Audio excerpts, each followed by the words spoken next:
And we're live. Good evening, everybody, and welcome to Messy Monday. We're up in here getting messy. Chris will be a little bit late because he is at the Verizon store. His wife is making him get a new phone. And we are all here just being messy. So what's going on with you guys? Hey. Okay. Oh. I have... I bought the Jaguar set, and I'm opening it so that I can get all these lovely Azure parts, and I'm not even going to build the set. I'm just going to part it out and use the nifty parts for something. So. And hello to Gary from Ireland. Yes, Andrew Sada and Gary Mullane are in the chats. Hello, thank you for joining us. Nice. Hey, how's it going? Hey, Okay, so... How y'all doing? Hey, y'all doing? So, you know, we got Seth Bland, Brickenizer, and Jeff. Jeff, why are you in the chat? You could get the full-on smell-o-vision if you were in the chat with, or in the stream. It smells like rotten cheese. Yeah, that's a common reaction. Yeah. Hey, you know what? It's a condition, and I've got medicine for it, and sometimes it doesn't work. And there's Matt Robbins. Good evening to all of you in the chat. Ooh, somebody got an R2-D2. Ooh. Jeff is very tired. Wow. But I thought Jeff was tired last week. Yeah, Jeff was very tired last week. Still tired. I'm Panel. Nice to see you. That's you. You are now Panel. I am Panel. Thank you. Yeah, I got my second shot today, and the arm started hurting after about 2-3 hours, and then I went to the store and was doing some running around, and I came home and I'm like, oh, my arm doesn't hurt as bad as it did. So not sure what's up with that, but I'm expecting the tomorrow to feel like crap day. So it's going to feel like you're going to get punched. Yeah. Like, I don't know, like they say that if you move your arm around after an injection, I know none of you guys had to deal with this, but I had to get the hepatitis, the HPV shot, which was only available to women like under the age of 25 at the time when I got it, and it was still kind of new. 3 rounds, and if you didn't move around your arm, it was bad. There's something to be said about moving around the point of injection. So maybe that's probably why it doesn't hurt so much right now. Probably when I go to bed and I wake up tomorrow morning, it'll probably have that second day. Hurt still. Maybe. Or I used it enough today. You can't get on the table when I'm doing this. It's not my cat's butt, it's yours. I'll take any cat butt. Meow. He's also very talkative. We think that he's actually got some Siamese in him. Because normally you going to talk with me? You want to talk? Yeah, I'm just talking back. It's cool. Mark let us in. It's cool. That's where we're here, Chris. Well, this is the only way Mark can actually interact with cats is through video, because otherwise he'd be a snotty mess by that point in time. Oh, more so than I am already because of the being spring in Georgia. Yeah. Georgia. So if Mark and I want to hang out, I got to go to his house, because if he was to walk into my house, he would probably instantly swell up 10 times, and it would not be pretty. So I'm not allergic to cats, but I like them about the same. Yeah, I don't have a problem with cats, like, personally, and cats usually like me a lot, and that does not work well with the level of that I have. Okay, so I've seen this before. This goes way back. This is old school, but what the heck is this? What is this Lego? What is this juniorized crap? Look at this thing. Come on. Tell us how you feel about it. I don't know. I think that was for space people. Can you build that? Can you build that, Mark? Can you please build that for us out of loose pieces? Any color will do. I want to see you build it. I can't build it. That's why they made it, because I can't build it. It's the truth. Sadly, I don't think you can build it from parts. No. If anybody can, Mark can. But it won't be the exact same.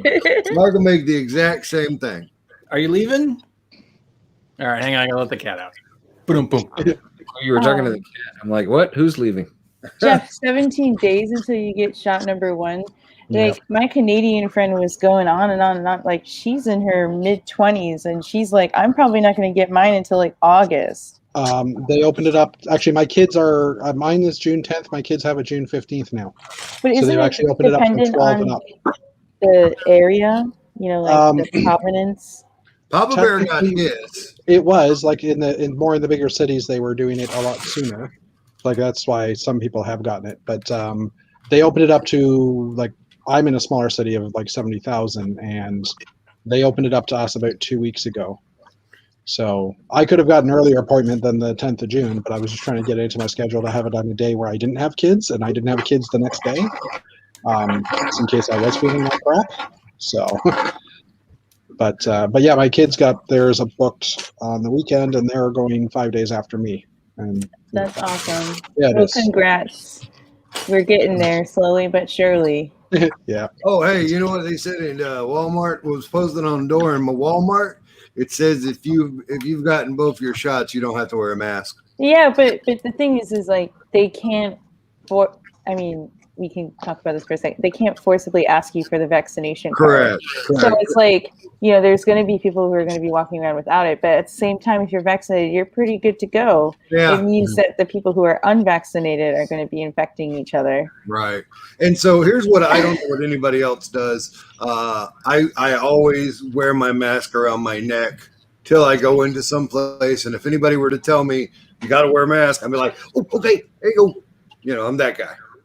But if you don't tell me I got my shots, I'm going to be out here. So since Chris is in the chat, which is just a precursor that he will join us because he can't stay away, even if he's running behind. But I will do a little bit of I'll do a little Jeff. We will welcome Red Carnage because we love Red Carnage. Hey there, Seth is in the house. Bram, as always. Of course, he left the door open to let Fazoom in. And Brooke Bunny's TV, welcome.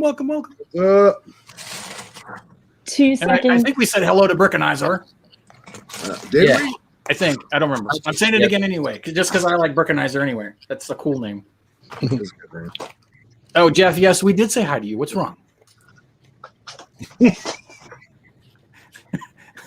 Right. Oh, Jeff is Big Jeff, and Jeff is just VW Jeff.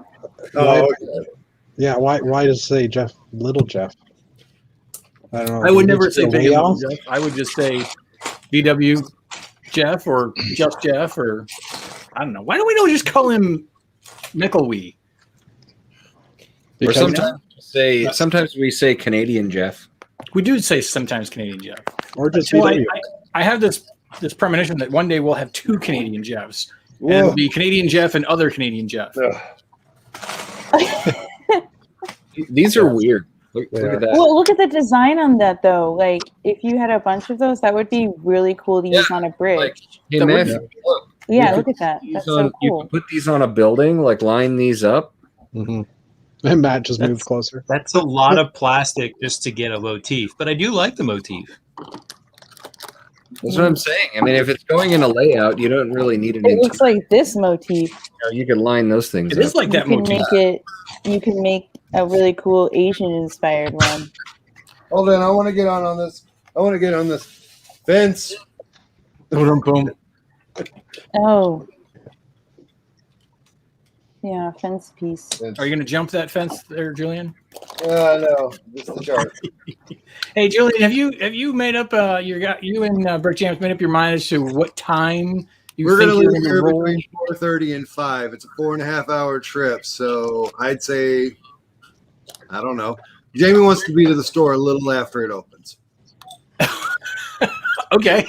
The store opens at 10. So that's on you guys. Yeah. All right, so cool. All right, well then I think because that's probably what's going to happen for most of us. We'll probably be there by 10 anyway, so we'll stroll in there at 10. So I had a question for you. Are they like just you 5, or is everybody like I'm in the store? They when we had A-Fold or when we had May the 4th, they had really opened it up. I mean, they were still doing some of it, But it was like, I mean, there had to be like 30 people in there still, but they were in line. They were still keeping 6 feet distance because it's a big store, so you've got room to mull around. Okay, I got leg stretching room. Okay, yeah. All right. I don't like small places. Huh?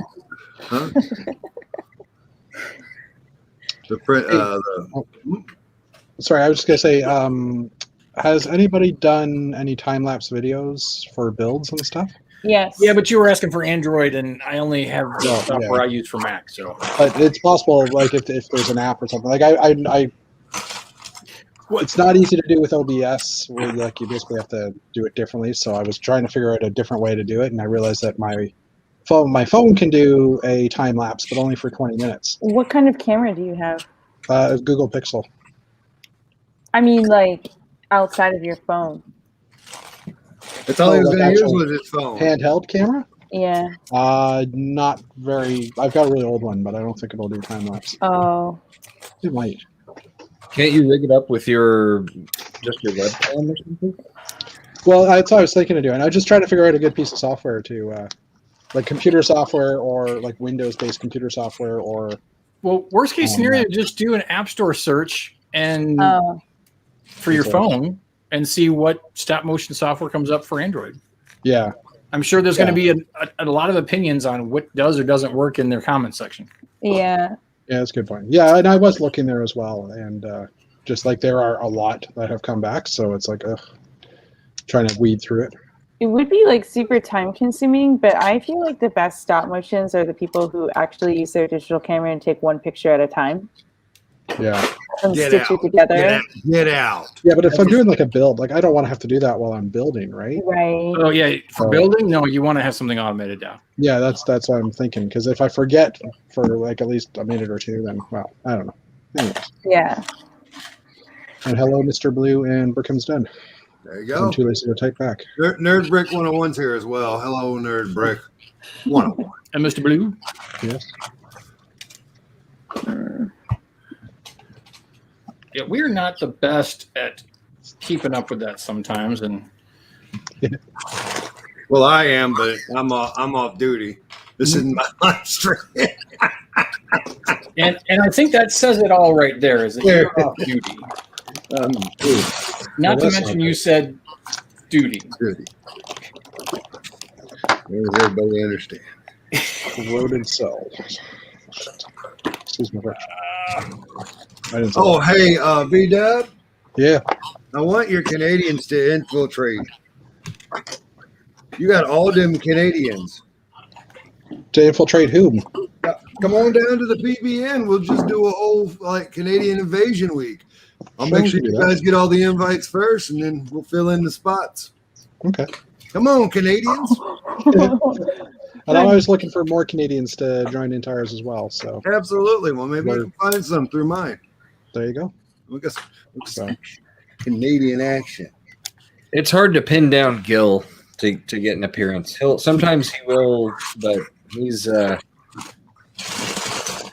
it sounds like it's a holiday in Canada right now, so maybe he's holidaying it up. Yeah, but also on the weekends he goes completely offline, and like it's hard to. He messages me on the weekends. Oh, let's not do this right now. He does sometimes. Like I'll get messages on him Instagram or whatever and stuff like that. But yeah, it's always Instagram. But, I've talked to him about like, hey, you can hop on the Discord and stuff, or we're always around or whatever. And he's always like, no, I don't really want to be on the computer and the yada yada. And I don't know. So Howie, quit ignoring me. Are you gonna come? Are you gonna be in Houston for Brick Rodeo? By the way, folks, it is confirmed. I am going to Brick Rodeo at the end of July. I'd love to see all the Texans and other people there. Awesome. So come on down. All right. Good job, everybody. My government won't let me come down. I heard. Or your government. I don't know which government, but there's, You get a pass. Like a pass to cross? The only reason Jeff can't go to Texas is because they have an extradition there, and so he doesn't want to risk that. They won't recognize me. I put on some weight. I should be good. I've never been to Texas, so one of these years. I have never been to Oh. Texas. Oh There you go. God, Texas. I've never been to Oklahoma either. Everything is big there. That's what they say. People, the stores, the food. I ordered a kids meal and it was a full-on adult meal at the place I went to. It was like a casserole dish of macaroni and cheese, and I was like, "What the heck?" Yeah, we do that down in Florida too. Actually, that's what they refer to as just American cuisine. That is true. I'll never forget taking my German friends to a restaurant, and she was just like, "All of this is for me," and I was like, "Yeah." And then when I was in Germany, I was like, "This tiny amount is supposed to." We lost Matthew. Who stole the rest of my food? Who did we lose? Matthew. Yeah, we lost Oh. Matthew. Yeah, I went to San Antonio once several years ago for a work trip, and it was really nice. The whole Riverwalk area and all that's real pretty. San Antonio is gorgeous. I've heard that. They have a really cool college culture there. I'm meaning, like, I think that might be part of the reason why it's nice there.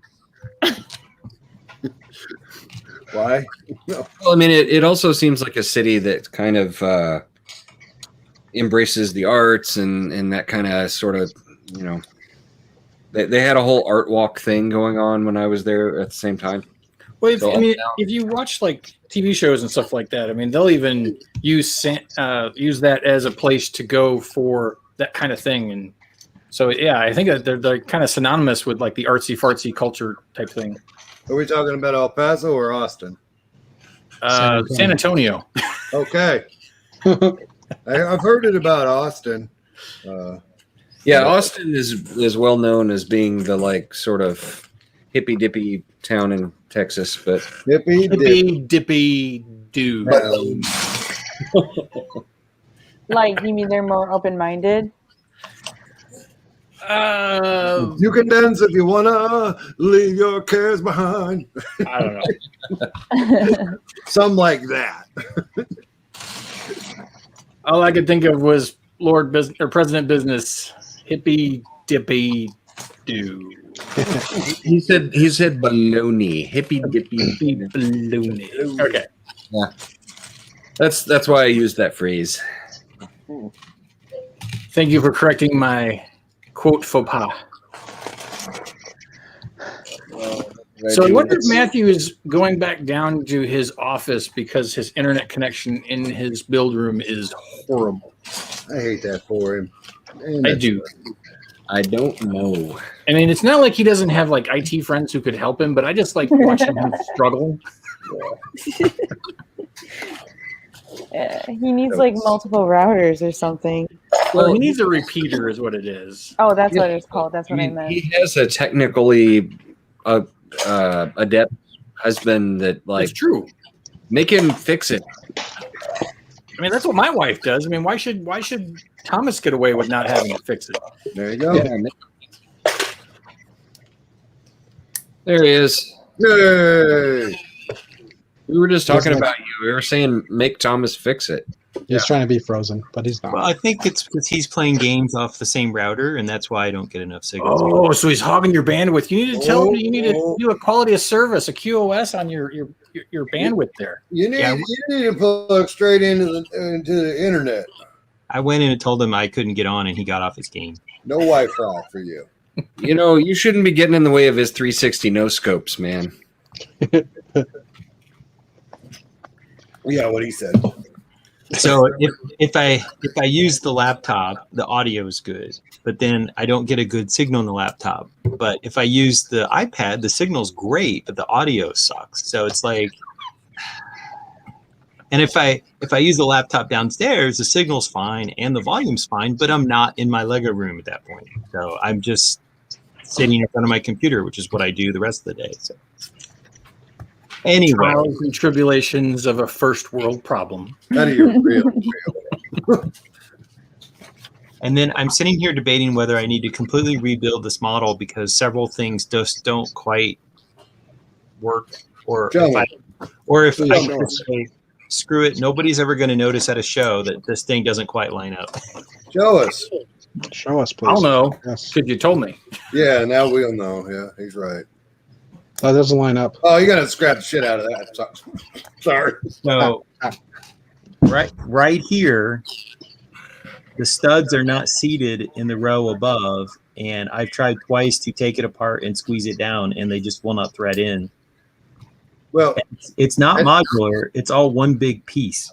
at this scale, you can't see, like your picture being little. I can't see your problem, but it looks good. If somebody was to blow it up, maybe we could see. There we go. Oh, What's your problem? The windows. the windows. Yeah, They're not seating. Whoa.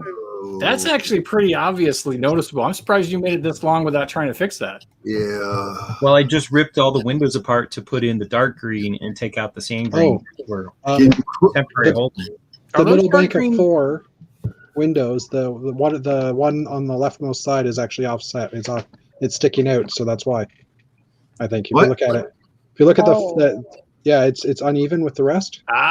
There you go. So that might be why. And you know what happens if I push it in? It falls all the way inside the building, and I have to rip it all apart again. Well, no, the next That's one to it is, I twice. think, the next one next to it is too far back, maybe. Right. Yeah, How do I pull that out without completely taking the building apart again? You can't Take reach your glass hand off. down inside?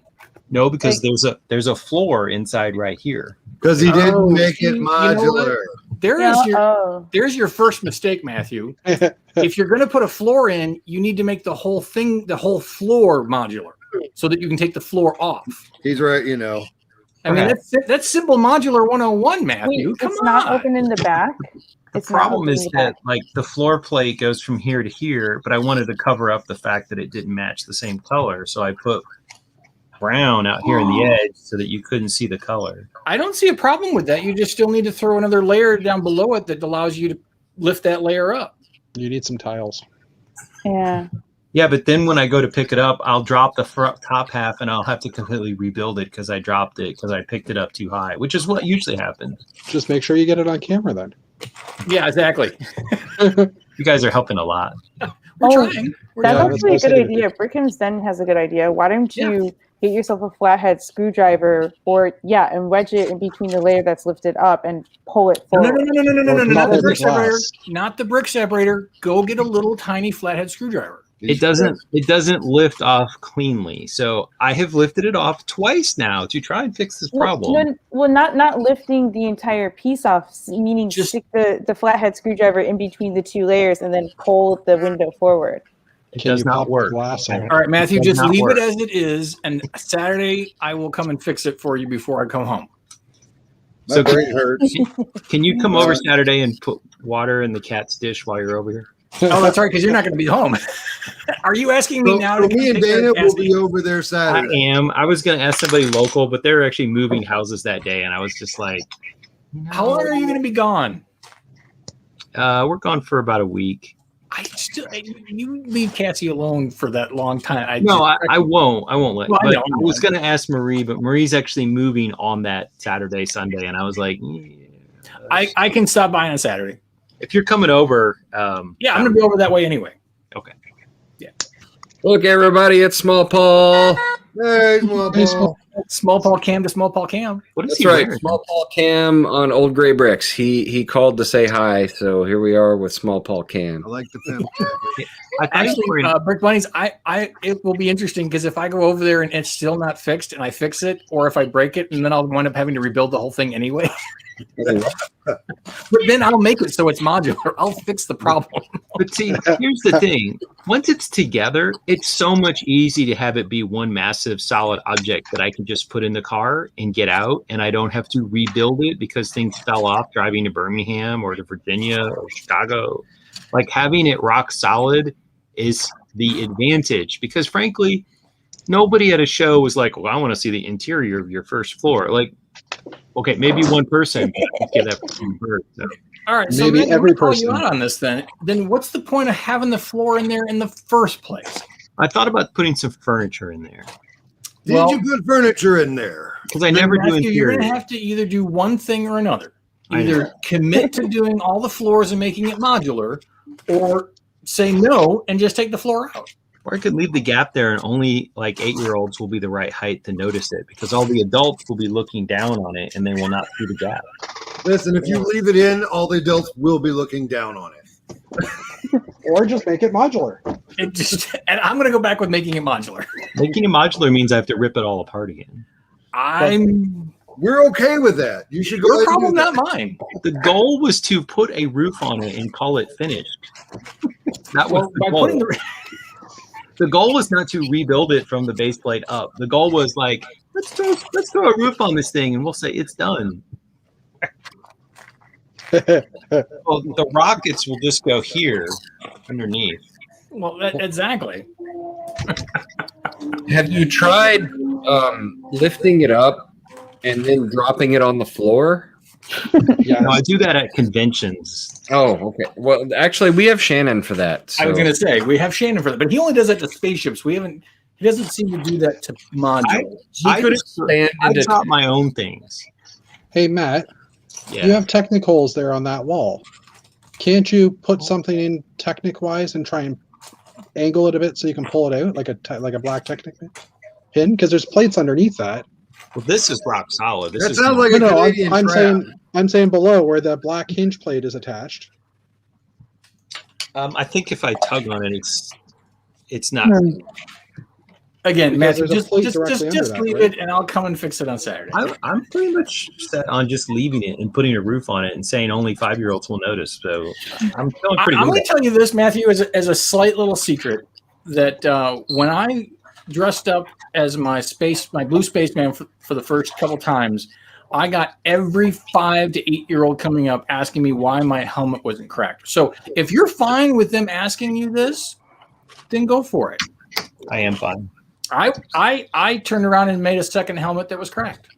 When Ant Bandit came over, I realized I had like 8 projects that were unfinished, and I actually felt really guilty about not finishing any of them. And I was like, I'm going to finish some projects.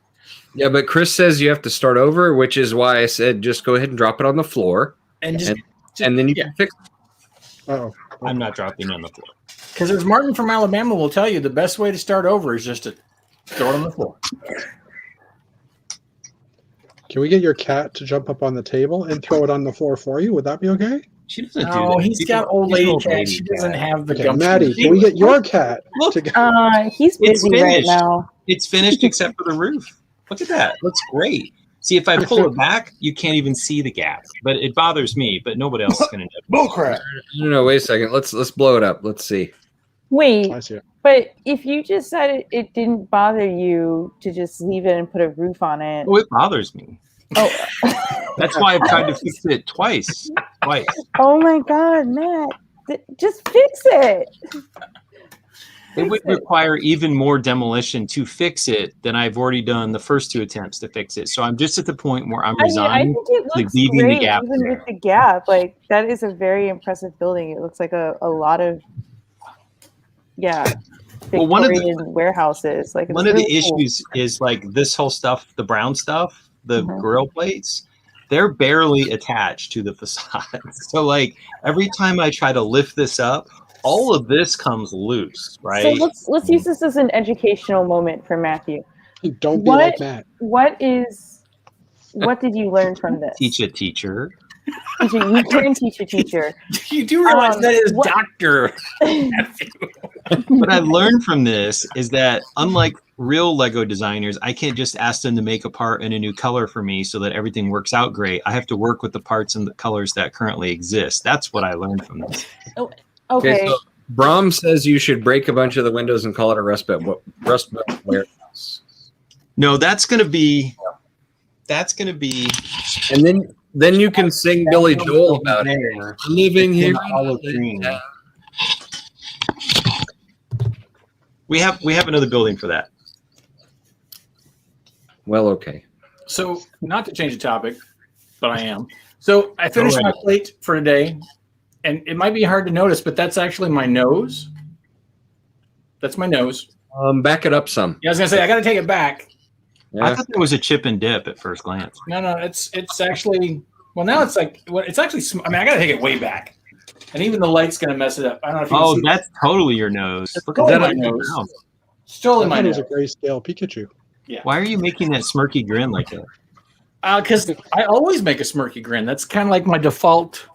I don't know. Maybe. I don't know.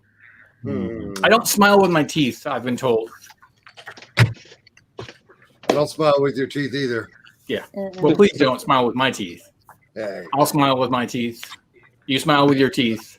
Yeah. You say Matthew smiles with his teeth. I do smile with my teeth. He smiles. That's what 3 years of braces can do for you. Trouble smirking.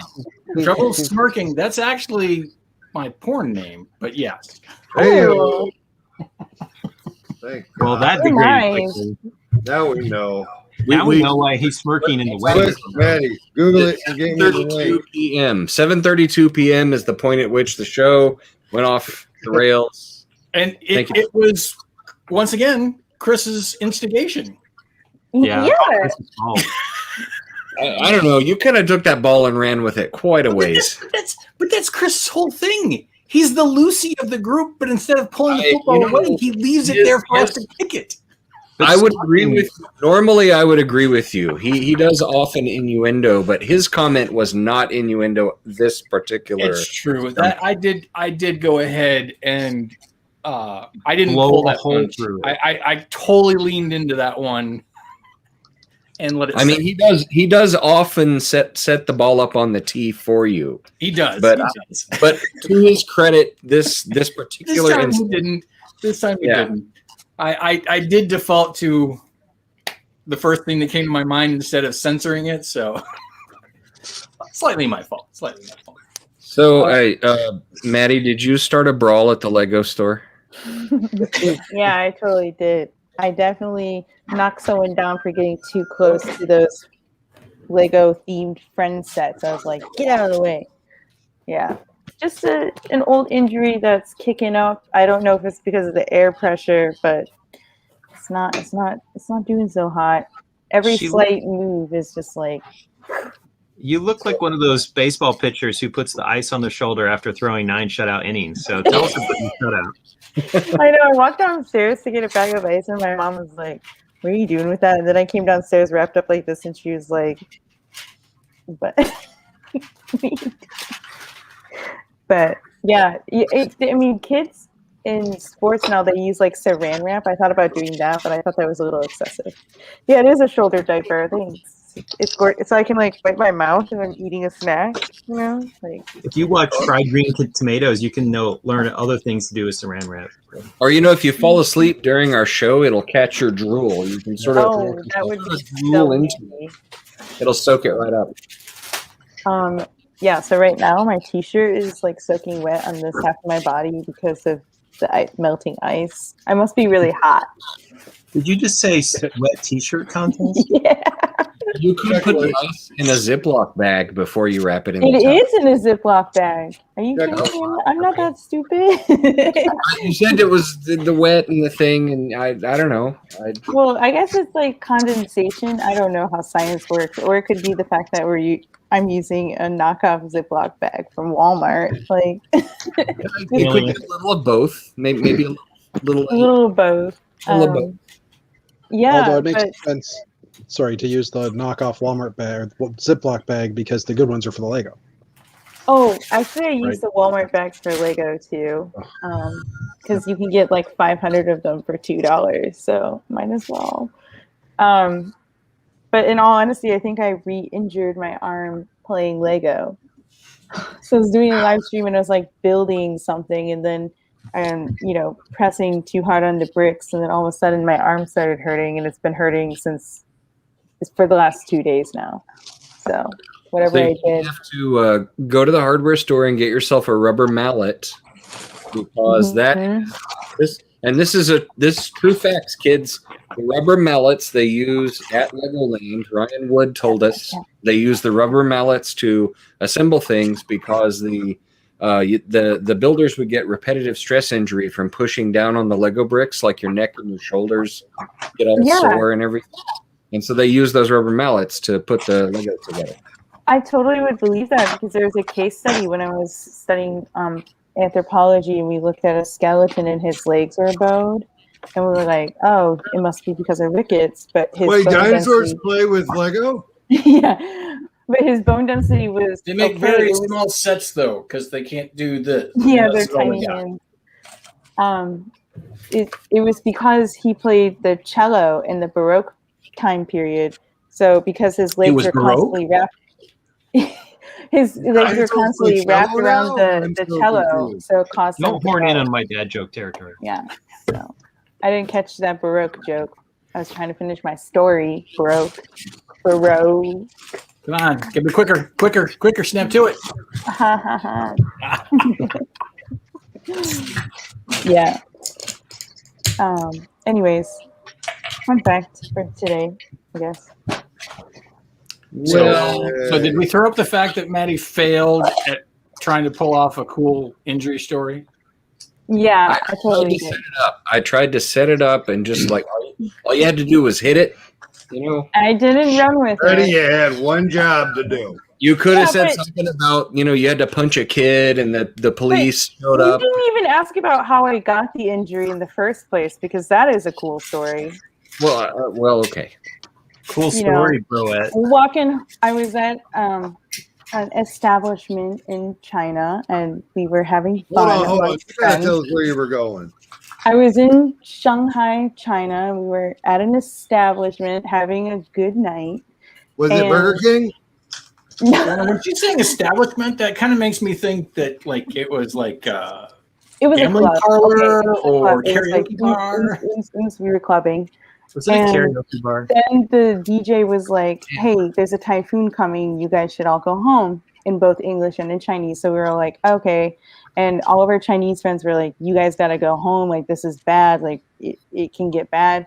We didn't believe it. My friend was like, oh, we can't get a cab. Let's just walk home. So we walked home in pouring rain with high winds. And I flew backwards and landed on my back. And I didn't land on my arm, so I didn't think it was broken. So for 5 days, this bruise that was all the way down my entire arm and like on my chest area just kept forming and wasn't healing. And then, I was in so much pain. Finally, I went to the hospital and they were like, yeah, it's broken. And there's nothing we can do about it because it's up here. Like, it's not. Anyways, it only cost me $40 for all that healthcare, all the Hey, x-rays. communism. Yeah. What'd you say? Yay, communism. I believe that's what he said. Nailed So, it. Maddie, you could have said that you were winking at, one of the workers at the Lego store, and their spouse happened to be Tackle me. there, and that just led to a brawl. You guys can just retell my own story for me. How about that? Next time. Yeah, I think we should have coached this a little more before the show. So my spouse has had 2 neck surgeries, and they cut like under the Adam's apple, like here it's like a J cut in his throat. And so we were definitely like trying to come up with better stories than I had neck surgery. So it was like I was fighting somebody, and he had like, Japanese throwing stars and sliced me here, but I survived and won the battle. Jeez. You gotta have a story. See, at least as horrible as that was, at least it had creativity. So, Yeah. Right? Yeah, I mean, you could have involved Ouch. or something like. Did you feel that? It was a slight delayed reaction. Yeah. Ouch. Oh, bro. You're hurting my feelings. Like, I need some ice for my heart. No. Oh, come on, Maddie. We know you have a brother, so you're used to this kind of abuse. Oh, in yeah, some way, shape, totally. or I'm form, used so. to this banter. Totally told him about the Anakin story and mixing up Anakin. I'm going to rehash that for you guys. And the one brother who likes Star Wars, I told him that story, and he was like, bro, like, come on. One job to do. Yeah. Were you not ever listening to me when I talked about Star Wars? I was like, no. Sorry. So in a similar vein, last night we watched Star Trek Wrath of Khan, and then last night we put in the Star Trek 3. Thomas goes, I don't think I ever saw this one. I was like, you've never seen The Search for Spock? I was like, Wow. and I was like, well, it's not as good as 4, which is a lot funnier. And he goes, I don't know that I saw 4 either. And I'm like, Oh no. so we watched both of them back to back last night. Good for you. And he loves the 80s. So I was like, you're going to love 4 because, I go back in the Los Angeles in the 80s looking for the nuclear vessels. That was San Francisco, Matthew. Oh, that sure was San Francisco. How do you not recognize the mothership? The West Coast is all the same. Come on, man. How do you not? I mean, how do you? I've only been there twice. And neither time did I go to the Cetacean Institute. But Matthew, but Mark, I have never been to the Castro, so I've never been to the mothership, to be honest. But don't you realize that Matthew is often questioned about his gay card? I mean, he's like the most non-gay gay man I know. Why is it that? Yeah, when I came out at like 39, my mother was like, I had no idea. So, because nobody knew. Because they're like, really? I knew Matthew. I was like the most bro gay guy. I knew Matthew for like 2 or like I don't know, maybe I knew you for like almost 6 months to a year, and you made some comment, and I'm like, oh, okay. I'm starting to think that I've spent more time in San Francisco than Matthew has. I'm sure you have. We have a joke that I have more gay quality and tendencies than Matthew does, and I'm community theater. Come on. So I went there in 2010 and spent a week and visited art museums and stuff. That's very gay. Mark is more gay than you are, Matthew. You're like, oh. Well, I mean, I have an art degree, so that's kind of like a notch there. And yeah, that's gay too. That's gay too. That gives you street cred as being gay without being gay automatically. So, I mean, Wait a second.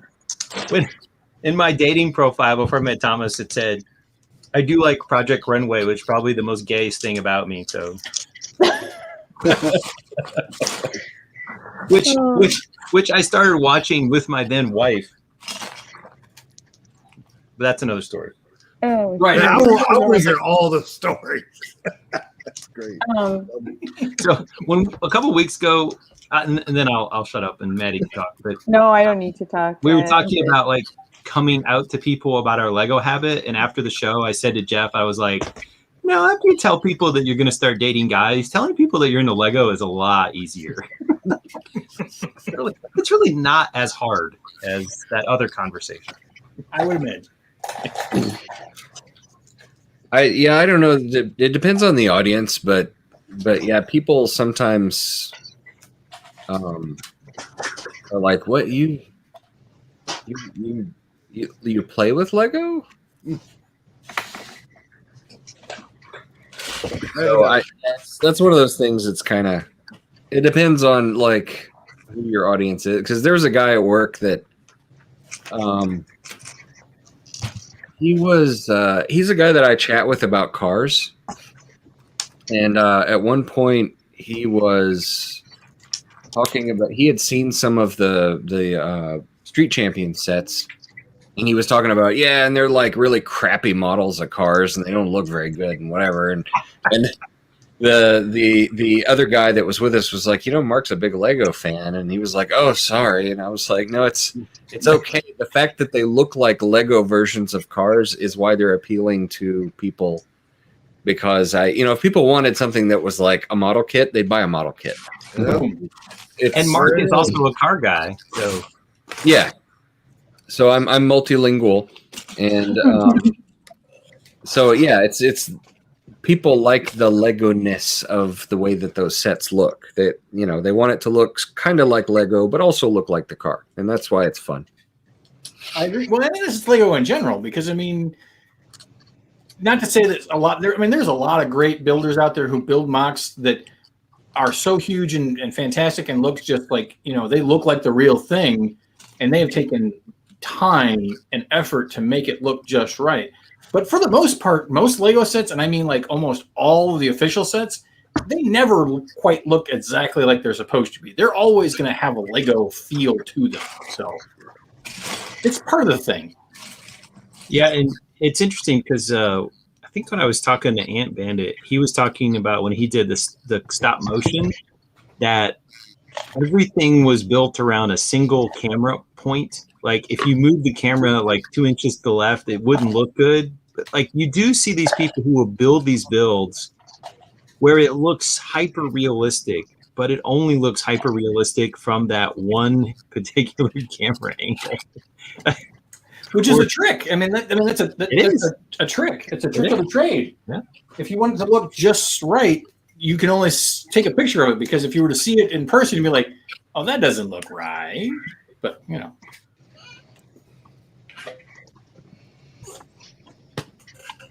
Wow, we just went to dead air. Breaking out the Vader goalie shirt today. This is the first time I've worn it, so To be fair, the match of my hockey love and my Star Wars love. Matt, I did get a new shirt today. You got a new shirt? Yes, I did.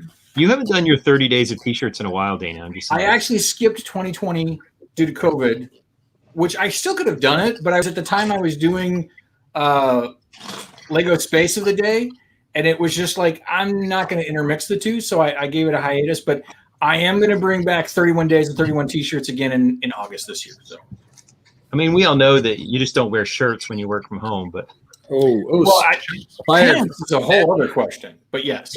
Shots fired from the chat, Matthew. yeah, he loves Star Trek 3. Zoom loves Star Trek. I was watching Star Trek 3, and I was just like, wow, the writing is really bad, and the special effects are terrible. Like, yeah, I brought up the odd number Trek movies suck, and Chris got he got all puffy and also, and I was like, okay, it's not well written. Like in the special effects, like, you know, like they fire a phaser at somebody and they jump 10 feet back. listen, have you ever been hit by a phaser? No, you disappear. Yes. When I was shot with a phaser, I just vanished. Wow. Ooh, Jeff's on a roll tonight. Trek movies suck. I concur, Dana. No, but Star Trek 2 is one of the greatest movies of all time. That was a misquote, because I said that odd number Trek movies suck. Yes. But Jeff took that ball and ran with it. I know he did. And as much as that, well, that's Jeff. It's a good thing that Chris stepped out of the room, because he went to take care of his phone or something. Jeff, your pillow is feeling very soft right now. And all that implies. God, I'm so innocent.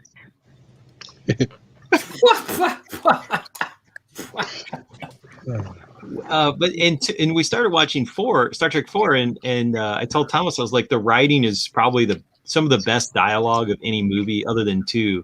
And we get like 5 minutes into it. He goes, yeah, the dialogue is pretty good in this one. I was like, I told you.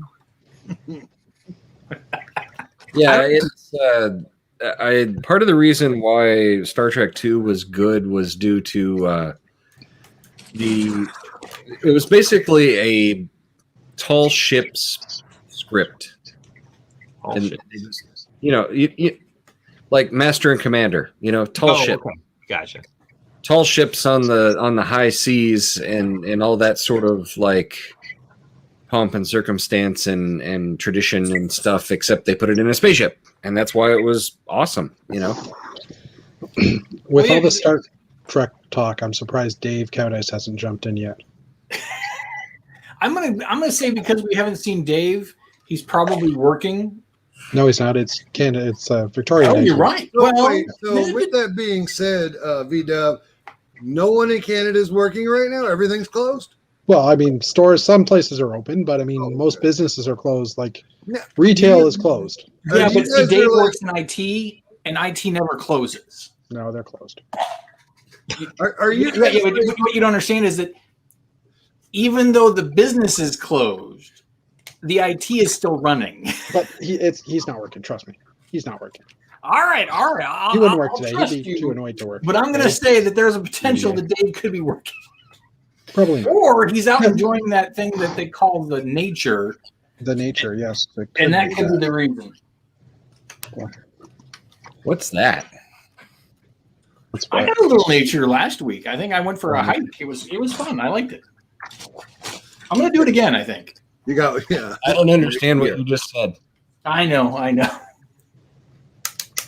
Would y'all run Maddie? Were your allergies as bad when you lived in the Pacific Northwest? No, because the season was shorter and the variety of plants was not as bad as Atlanta. Yeah, my allergies have been, I mean, they're worse here, but I still had allergies in Illinois. So I'm still trying to contemplate moving to Arizona, but my wife's like, no, because the bugs there are the size of a cat and they're called tarantulas. And no, I'm not moving there. No, they're it's not the poisonous. cockroaches. It's the scorpions you need to fear, not the tarantulas. What part of Illinois are you from, Dana? Western suburbs of Chicago, a little town called Batavia. I grew up in Elgin. Elgin is right north of, so it goes Batavia, Geneva, St. Charles, Elgin. Yep, I know Geneva and St. Charles, and I didn't go over that low. If you But I went was just a a little kid. further south, you hit my hometown. Nice. You guys, if you start talking about, you guys are going to get Matthew started on the Midwest, and then that's all that it's going to be the rest of the show. That's all right. I love the Midwest. I worked for the congressman that represented that area. I'll just leave it at that. Name The dropping. Illinois 6th That district. one was wrong. Do I need to draw the Illinois 6th district on a map for you guys? I think you. I'm just Dana happy Cook that you're County. not pronouncing the S, and that's all that matters. Illinois. I'm just surprised you guys pronounced it Elgin. Is it Elgin? Yep. Because we would pronounce it Elgin. Another Elgin? Canadian.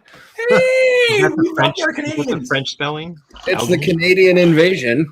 That's just the regular spelling. Hail Victoria, hail Victoria, for giving you a day off when you would be working. Hail Victoria. Oh, exactly. That's why I was napping.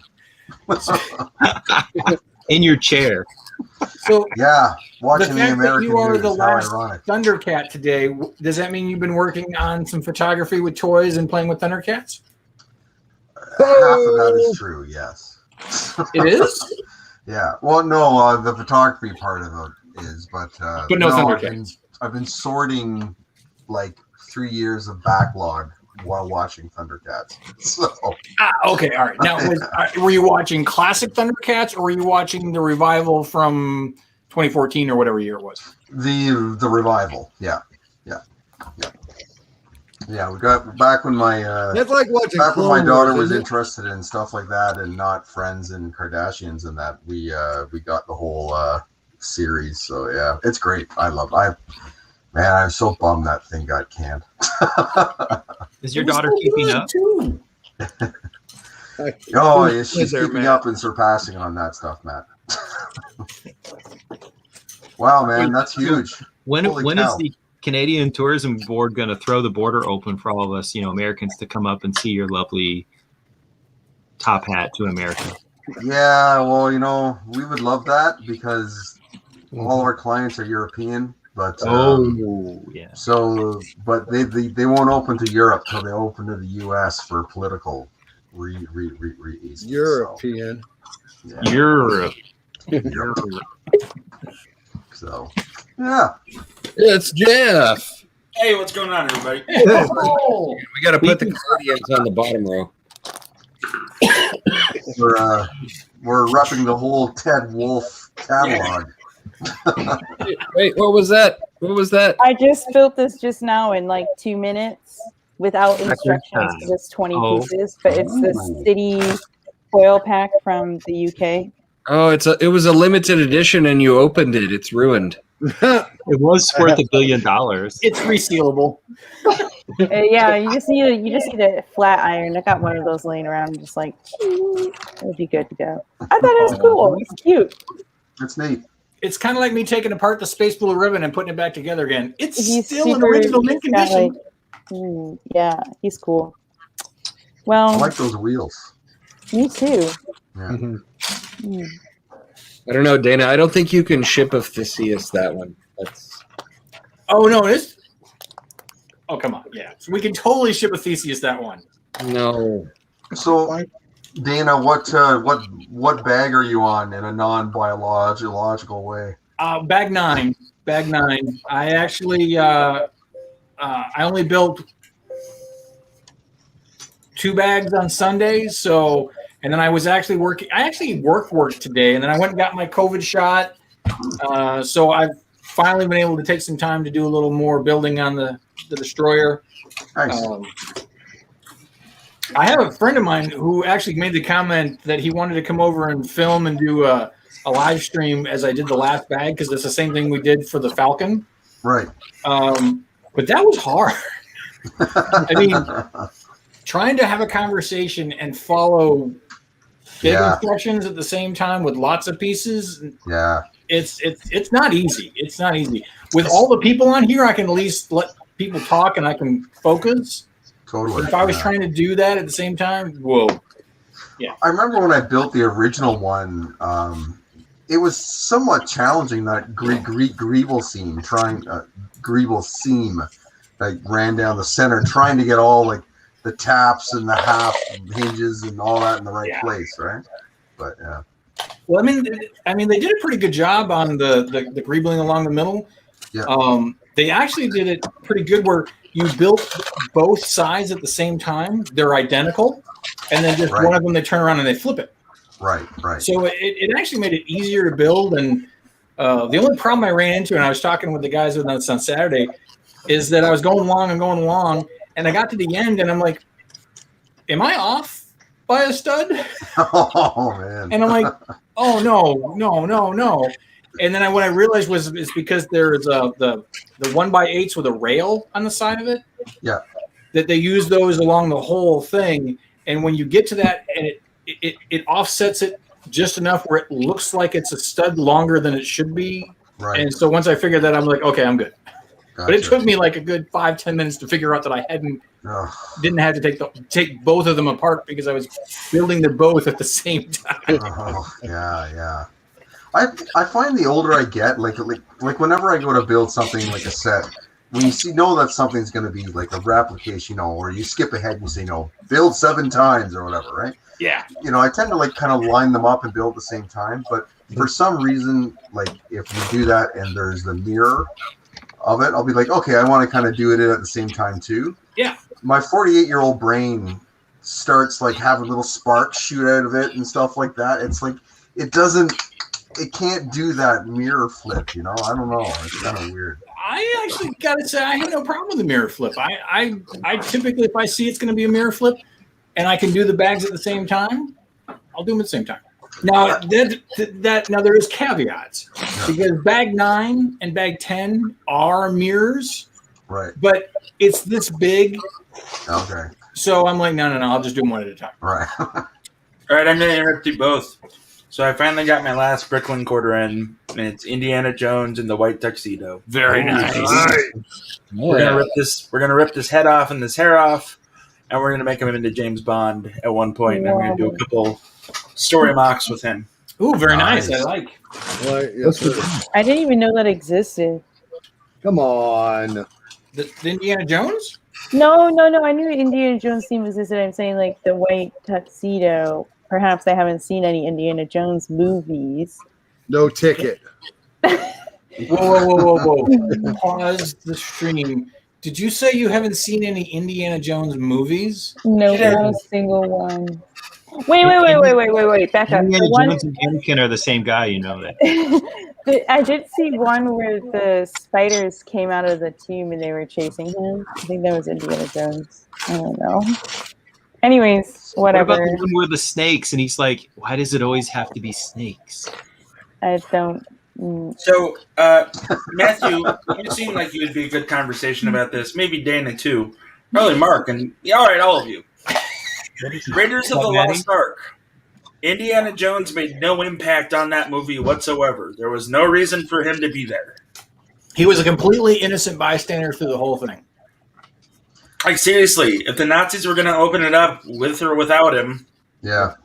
Well, actually, if you stop and think about it, the fact that he's in the movie is to reclaim it and to bring it back to the United States for the government to seize it from him. So, if anything, all that Indiana Jones did was recover it from the Nazis after they opened it, and for the Americans to have it and put it in a warehouse, very similar to my basement. I mean, on the other hand, though, it killed all those Nazis, so it'd just hang out there until somebody stumbled upon it. Exactly. Possible. But then that wouldn't have been to the Americans, and that would have not been pleasing to the American cinema audience. So, therefore, Indiana Jones fulfilled his purpose.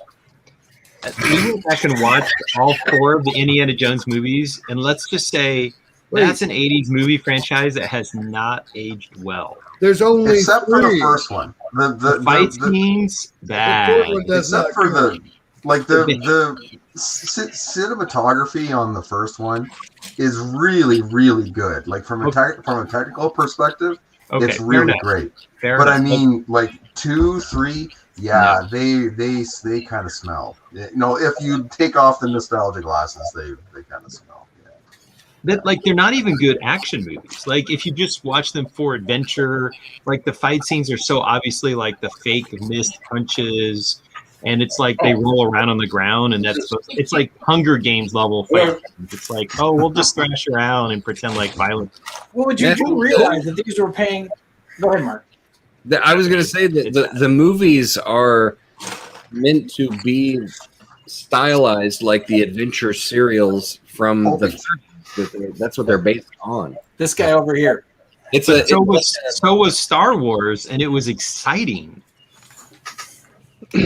Okay, I don't know how you could watch the first 3 Indiana Jones movies and not kind of have at least a little fun.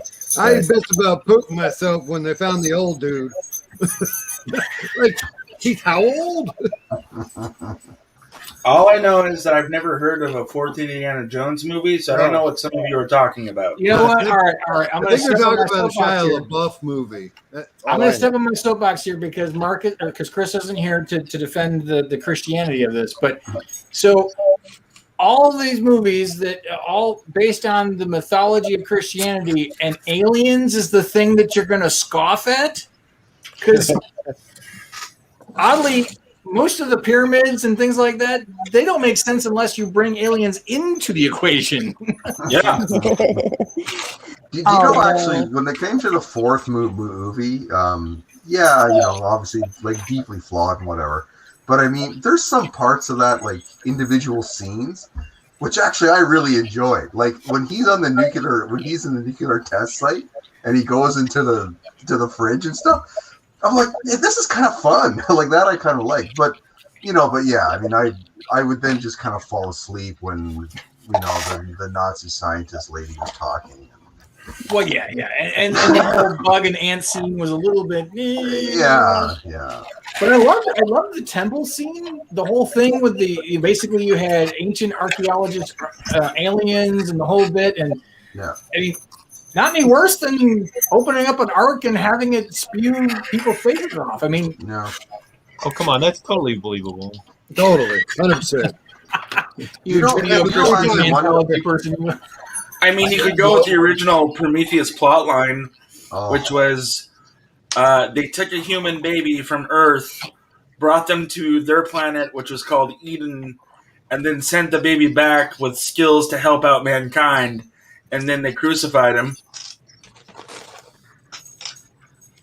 Prometheus was so pretty and such a train wreck plot that I wanted to string up Damien Lindelof after I saw the movie, and like you just ruined what could have been a great science fiction movie. Like it is just riddled with plot holes that make no sense whatsoever. It's awful. And I hate him. I hate him. Yeah. Hate him. Do you know what's actually they've just done their second series, Love, Death, and Robots. Don't spoil anything. I haven't watched the second season yet. But yeah, I mean, I think I've watched almost all of the second. But like the first one was great. The second one I'm not liking as much. But yeah,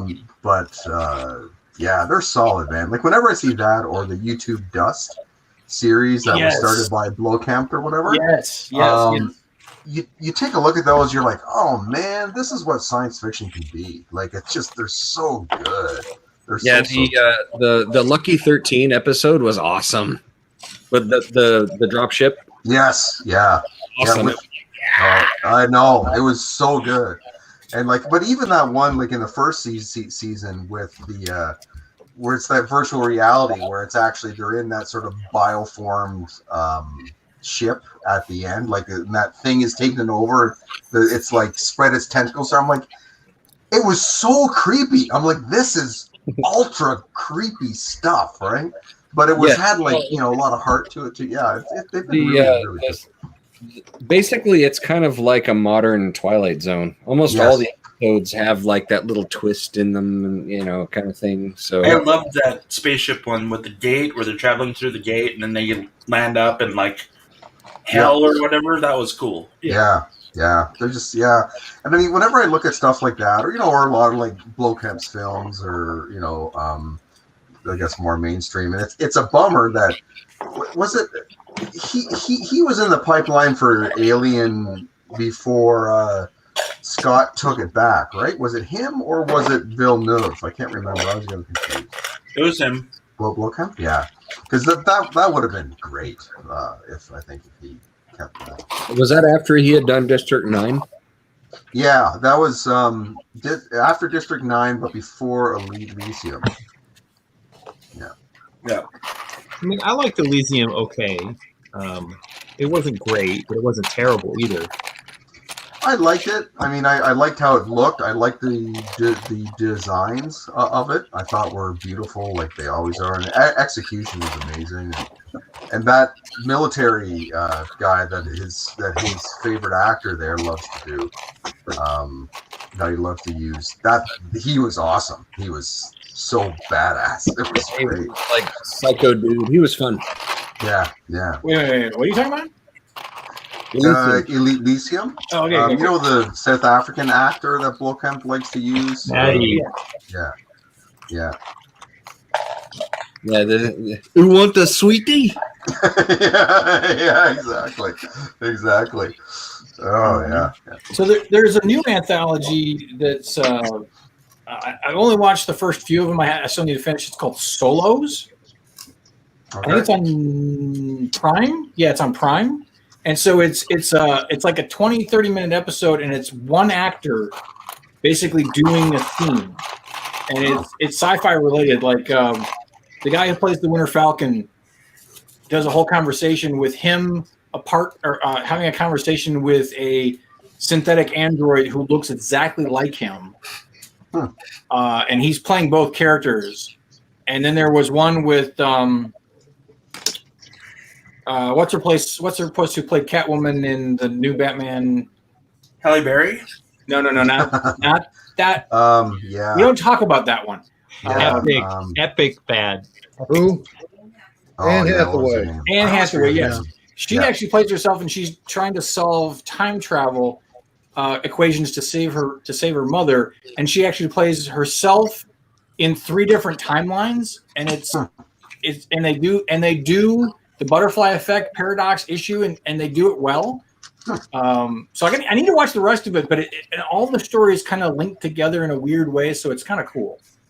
That's neat. Yeah, Okay. I remember they did that with Dark Mirror too in the 3rd season or whatever. It was like the Hall of Horrors or whatever, and yeah. Dark Mirror kind of is a hit or miss. There's some episodes in there that are cool, and some are so-so. You got to watch the German Dark on.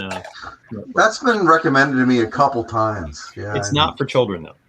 Well, yeah. What is? Well, I mean, the first episode. I mean, it's funny because if you watch the first episode, I'm surprised a lot of people made it past the first episode of Dark Mirror.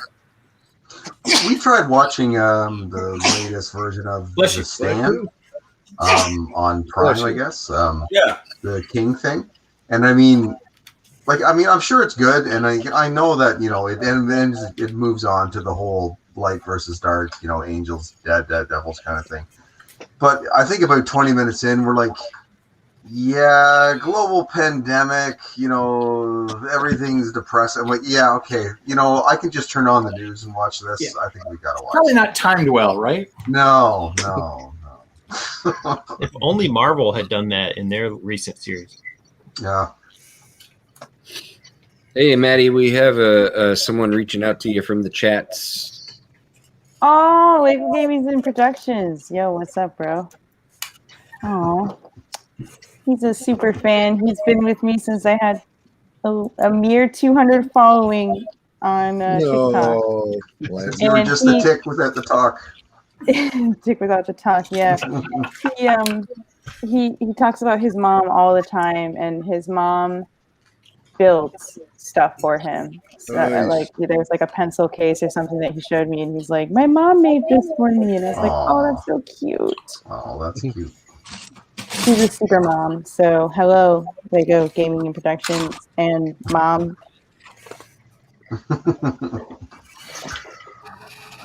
Yeah, Rick brings up another overlooked movie, Sliding Doors. That was a great movie. Don't know that. I don't know that Nope. one.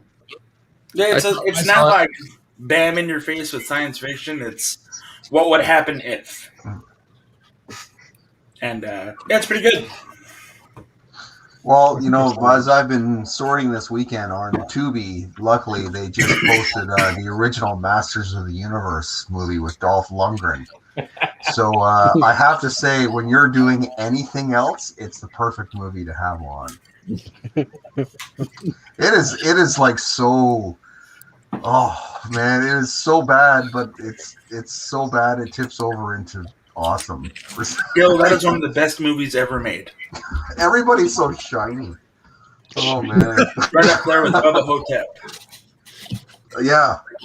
Oh man, but it's like it's so funny though, eh? Because you're watching it, and I'm just thinking. I remember this came on back when Super Channel or one of the original like movie channels, was on like cable TV. It was like one of the first ones that played like movies 24/7. And they'd have the freebie weekend to entice you to, pay a stupid amount of money a month for really terrible movies. And that thing was on like 7 times a day. Like I can't remember how many times coming home from some crappy bar in a really bad shape and seeing Frank Lagongia like in his big Skeletor mask and all this stuff. Hey, Skeletor was badass in that movie, Gil. He's actually the only shining star in the whole thing. But even though it has Billy Barty, he's the only shining star. I mean, it's also got Paris in it, so Paris. Tom Paris, Richard McNeil. Really? Oh, that's right. I saw his name in the credits. I'm like, where do I know that from? Yeah, you also got Monica from Friends. Yeah. Well, yeah. Huh. Yeah, but she's fresh off of what? Misfits of Science at that point. So that's probably a pretty low bar. Bruce Willis or the Bruce Springsteen video. Yeah. Hey, speaking of Friends, are any of you guys buying the apartments? No. Eventually. No. I like it. I don't care what you said.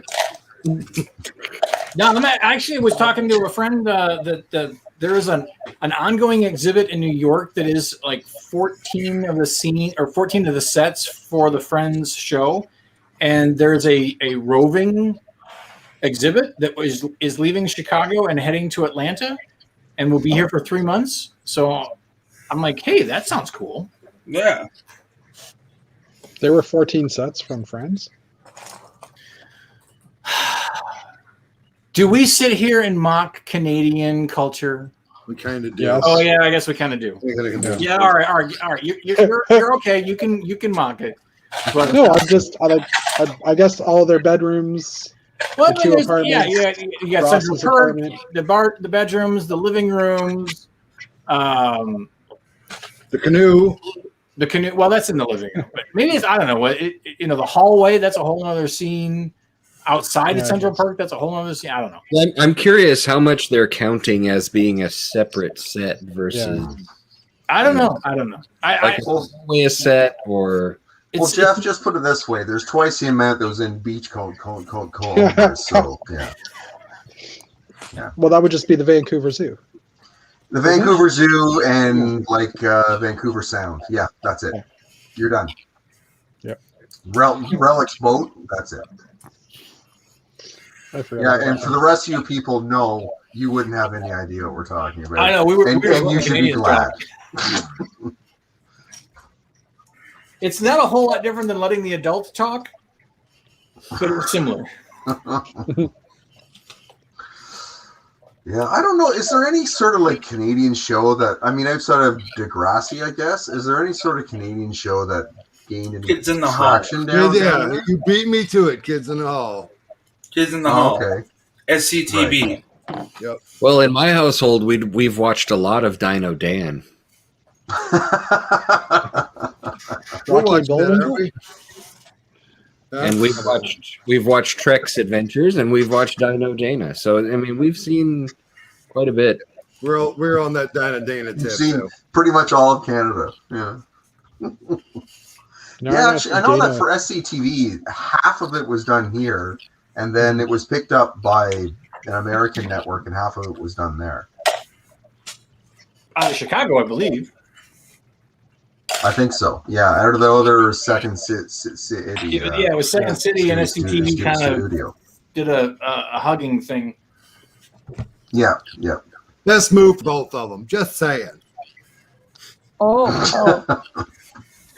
There's a show that I've watched a lot true. of. I love this show. Do you guys get Kim's You know- Convenience as well, or- Yeah, I've been wanting to watch that actually.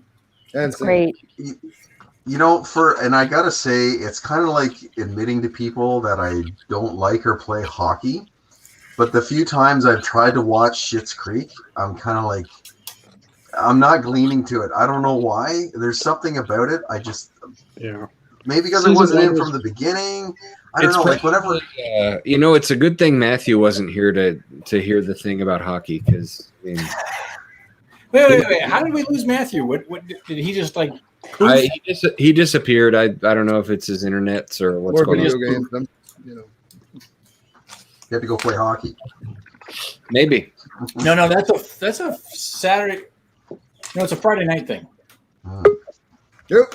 Oh, Actually, I'm kind of amazed that he can play. There he is. There he is now.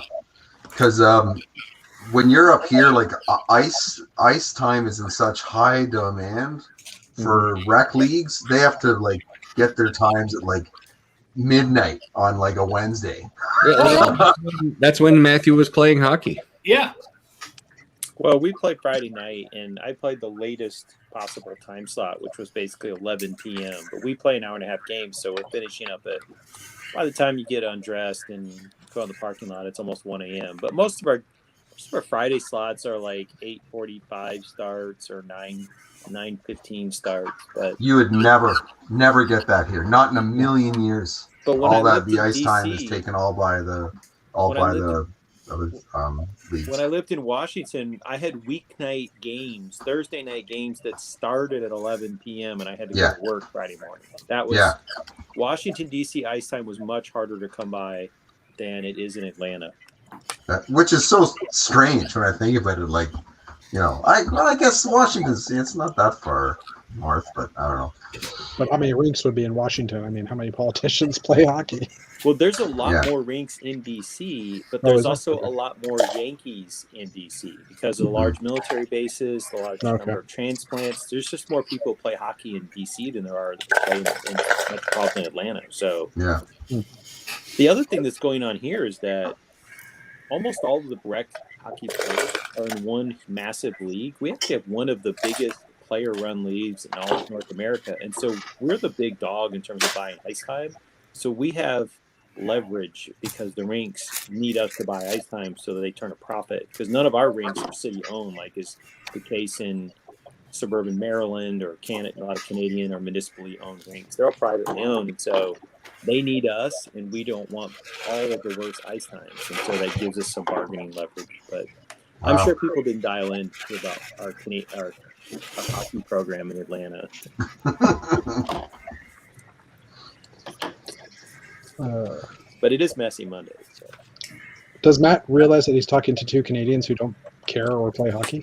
I know. But at the same time, he's talking to several Americans who also don't care about Canadian or I hockey. was asked a question about U.S. hockey, so I mean, I wasn't the one who brought it up. Oh, no. But I mean, in general, I mean, Matthew, it's weird that of all my Lego friends, you're the only one who even gets close to doing the sports ball thing that happens in countries. I don't know. I'm an eclectic Renaissance man. What can I say? Again, your gay card is always in question. I used to be an NHL blogger, and I played rugby, and I was married to a woman for 12 years. So there's all those things. But yeah, And a Republican? and I was a Republican at the beginning. Yeah. Just all over the place. He is. He's just a madcap crazy. Wishy-washy. That's the secret. You got to keep him thinking about something else. No, the political term is a flip-flopper. Oh. Or a realignment. That's what they do to your brain.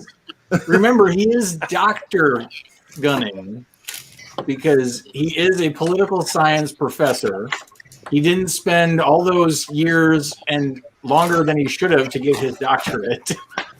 And that's like being a masseuse and calling yourself doctor. The latest Twitter kerfuffle is when medical doctors get upset that PhDs are called doctor, and they're like, "Well, people might think they're a medical doctor." I'm like, "We're the one who invented the word doctor. You're the ones who horned in later. You're medical doctors. You're doctors.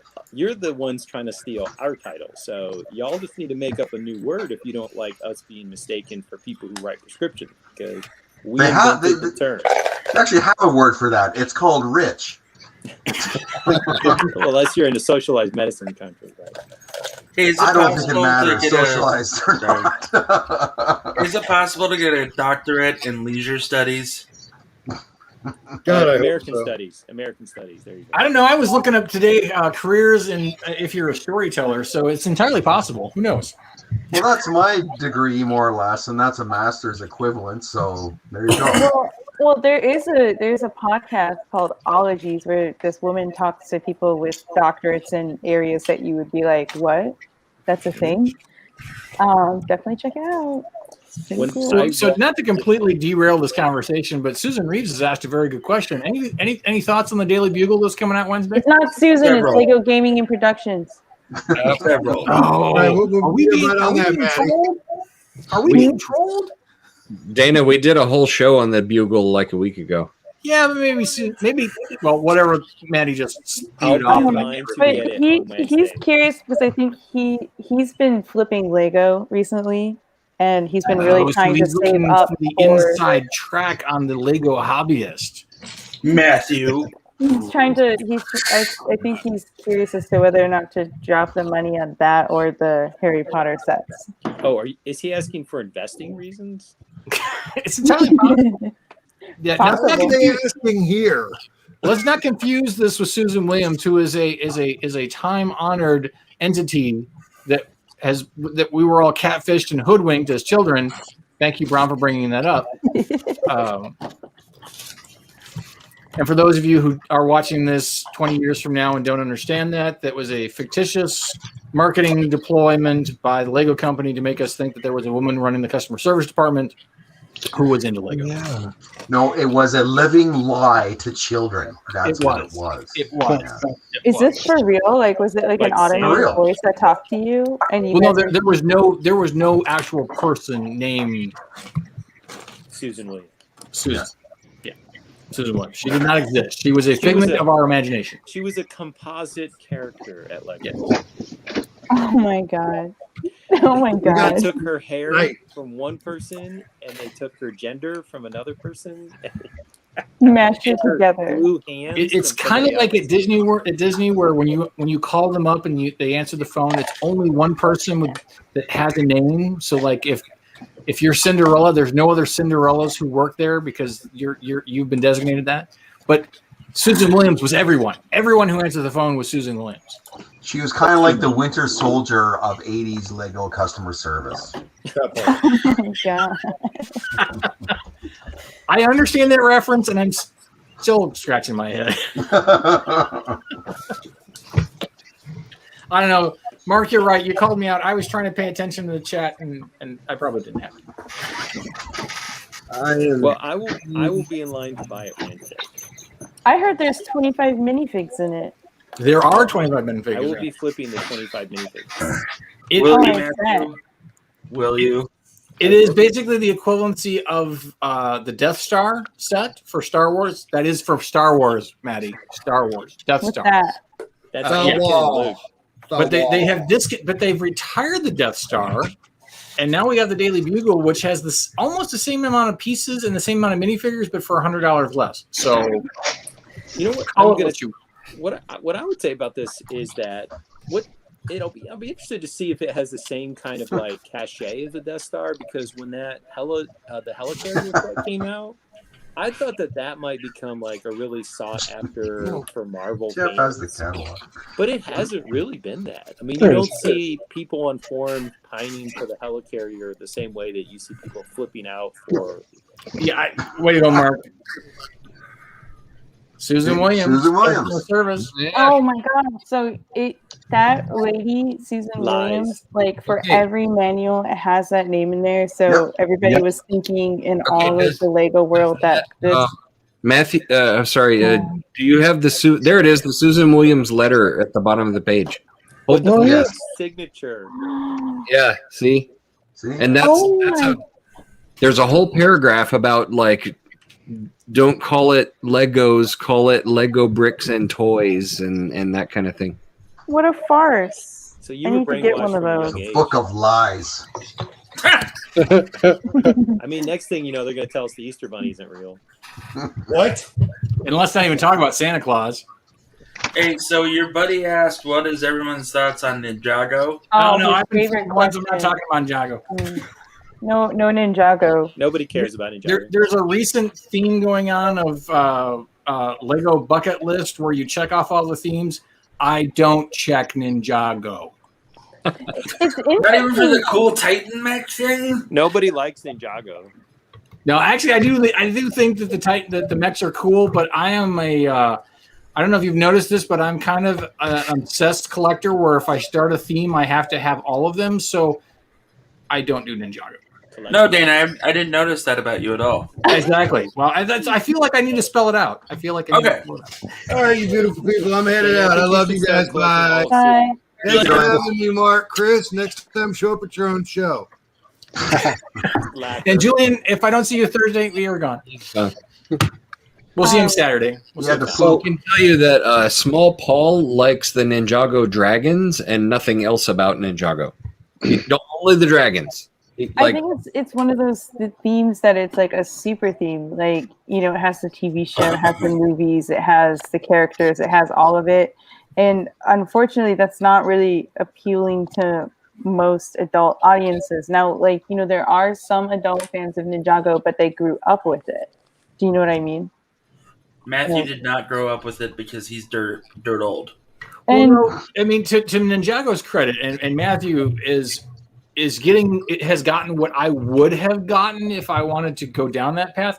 The Ninjago City, the docks, and the expansion are phenomenal. They are fantastic. And they're also great value too. My buddy Andrew, who lives in Australia, his channel's called Whiskey Shred. He is building an entire city based on the Ninjago's gardens and all that fun stuff, and it's coming along great. It looks very cyberpunk and very awesome. It's just fantastic. Well, we actually watched all the pre-movie seasons because my daughter was just the right age for that kind of thing. She loved the show, and the show was really entertaining. Like, it was well written, and the characters were good. It had that decent balance between like humor and action. And when I'm watching it, I was kind of like, if say I was a kid, I would have really been into this. After the movie, I think we tried watching a little bit, and it lost that mix. It just kind of got dull. But yeah, the pre-movie stuff, man, like they were really doing well, I think. And the sets were pretty fun. They weren't too expensive. The characters were interesting. They seemed to be able to reinvent themselves. So I think it's like a success, whatever you think about it as an adult, I think it was really good. And I think like now the current sets, looking at them objectively, I'm like, they're pretty fun. Like they're, like as a kid, like I'm looking at them, like if I were just new to them, like, yeah, I'd like this. Like when I compare it to that, or paying like $300 for a friggin' city gas station. Yeah, I'm gonna pay like $80 and get a kick-ass mech, right? Like so. But if in a city gas station, you could blow it up with like a towering inferno of flame. What I'd like to do is blow up the bumhole in marketing that hung the $300 or whatever ridiculous price tag on it. That stuff is garbage, man. So we should all buy Dana Ninjago sets because then he can't get rid of them because they've been gifted. Yeah. And then you'll have to collect the whole series. Yeah, Or Well, like because throwing Because Or then the what I bear can do is I can Or we say could that give I him some have friend my sets. Ninjago sets that I've been gifted, and those are the only way I will get them is if I'm gifted Ninjago sets. No. You can even go one step further. You can get those sets that are gifted to you and then give them to Toys for Tots at Christmas. Therefore, you don't ever open them. You don't ever pinch that nerve. It's possible.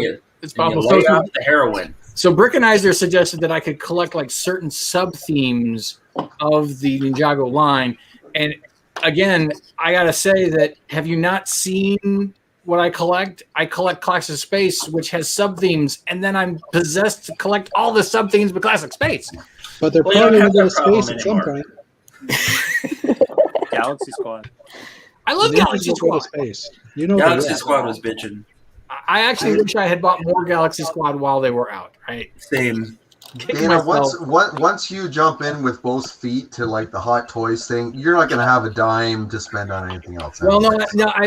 I have a solution for that. Is that I only will pick up Mandalorians and maybe the occasional Jedi. Well, so Dana, No, you do Mark's got know, it. Mark's got it. you do know that the Sideshow makes a life-size Grogu, right? Yes, I do. And I have a Grogu collection for my wife because she really kind of dug that. So I get her all the things that I find that are Grogu. But we both agreed that that was a little creepier than it should be. So we said no. But is he anatomically correct, Grogu? That's what you got. Power You guys, his name is Baby Yoda. Oh, sorry. Yeah. Come on. Boda. All I want is the Black Series is to release Luke Skywalker from Season 2 of The Mandalorian. That's all I want. You mean with the plastic face that doesn't move like a human's does? It should be perfect. Yeah. That company, man, I tell you, how the hell can Robert Downey Jr. be digitized to 18 and they can't do Hamill smiling? Like he's like this. Oh, it's That's because awful. My horse gosh. brownies were eaten. Oh, it drives me nuts. It's the same company. Oh. Oh, hey, Gil, remember that thing that we talked about with McFarlane? No. With what you're doing with your action figures? Your McFarlane DC stuff? Oh, okay, yeah. Mm-hmm. We're almost there. Oh, really? Yeah. Oh. Is this where actors are being replaced by CG? Is that what we're talking about? Are we speaking in code? I think we are speaking in code already anyway, but that's besides the point. All I know is I got deals with 2 of yous, and I'm really looking forward to it because it's almost that time.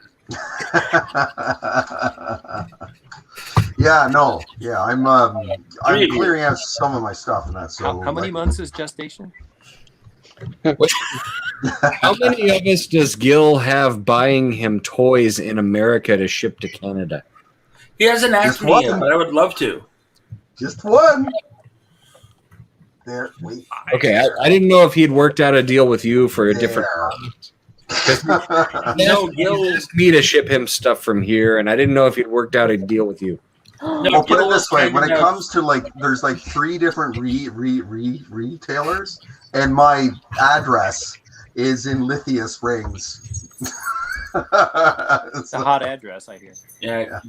Gil was kind enough to give me a good deal on his DC McFarlane figures, so Absolutely, man. Yeah, we're going for it. I mean, now I've had my first shot, and we're starting to unlock, so I can get into the post office again. So yeah, for sure, we can. Maddie, were you going to say something?